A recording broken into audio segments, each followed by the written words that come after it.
Hi friends, কেমন আছো তোমরা সবাই? আশা করি ভালোই আছো। ওয়েদার কিন্তু একদম মাস্ট ঠান্ডা লাগছে, কিন্তু হালকা হালকা ঠান্ডা। কালকে আছে দশহরা, বুঝতেই পারছো। দশহরার দিন বৃষ্টি না হলে হয়? তোমরাই বলো না। আর চলে এসেছি আজকে রাতে ডিনার করতে। আজকে রাতে ডিনারে কি আছে তোমাদের জাস্ট দেখিয়ে দিই। আজকে রাতে ডিনারে আছে, দেখতেই পাচ্ছ, ঢেঁড়স ভাজা, এখানে আছে চিকেন কষা রসুন দিয়ে, স্যালাড, শসা আর পেঁয়াজ।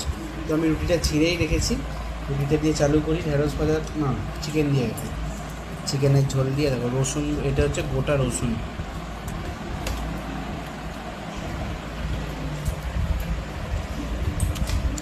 বাহ, দারুণ লাগছে, হেভি টেস্ট। রুটি দিয়ে এরকম ঝোলে ঝোলে চিকেন দারুণ লাগে।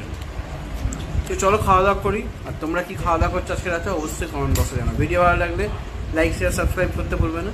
তো আজকের মতো গুড নাইট, ভালো থেকো, সুস্থ থেকো, আবার কাল দেখা হচ্ছে, টাটা।